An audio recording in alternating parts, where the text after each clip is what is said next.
So went on Amazon to look for a pair of hair trimmers for my head because I don't have time to be hanging out at the barber shop or the hair salon. There's just too much to do. There's too much going on. I have too many things I need to accomplish. And also, I don't really trust anybody with my precious head. It's too important. So I have to take things into my own hands, or else obviously, I take my appearance very seriously. So I decided it was time. It was time. Anyway, I go on to Amazon and I find one. Well, this one looks nice. And and I don't buy the first thing I see because that's foolish. You don't just feel like, oh, you got to do some research. So I started reading the comments, and especially the questions. And I saw one that really, really caught my attention. It asked, "Are these trimmers good to trim a private place on my elderly cat?"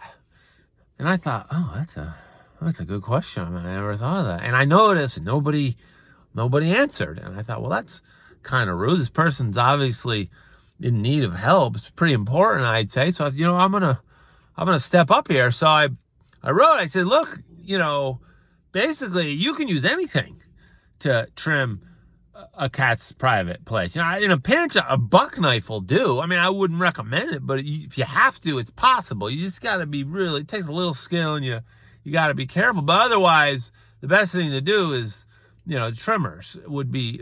So I wrote also that, really, if you want to do it right, if you really want to be precise, you need 3 people at least, maybe 4, because is it a male cat or a female cat? Because with a vagina cat, 3 people's good. That's plenty. But with a male cat, you kind of need the 4th person to hold the balls out of the way when you're trimming. I mean, you could do it with 3, but I would really recommend 4. So what you do is, it's important.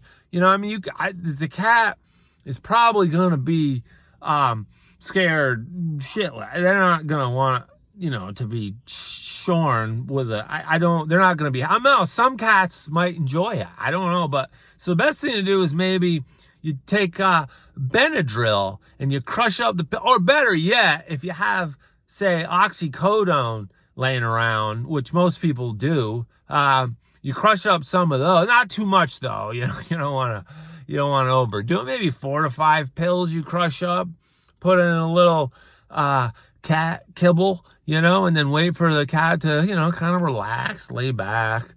And then you lay the cat on the ground. And so one person grabs the front paws and the other person grabs the back paws.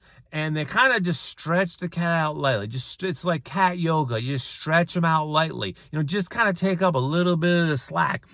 And then you go in there with the trimmers and, just very lightly, just kind of, maybe you do just circle the private place, circle the vagina.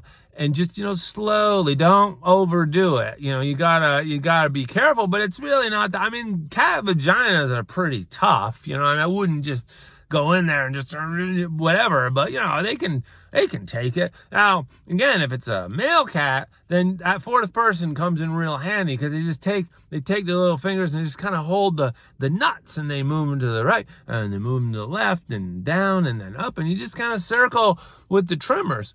So, that's the way to go. And I don't think enough people shave their cats' vaginas and testy area. It's kind of important, for their health. So I feel like I really, and the person wrote back and said, "Oh, thank you so much. I had no idea." And then I gave him my email and we sent a few texts, and it was a she, sent me a picture. She did a really good job. So I felt good about, it's always good to help people.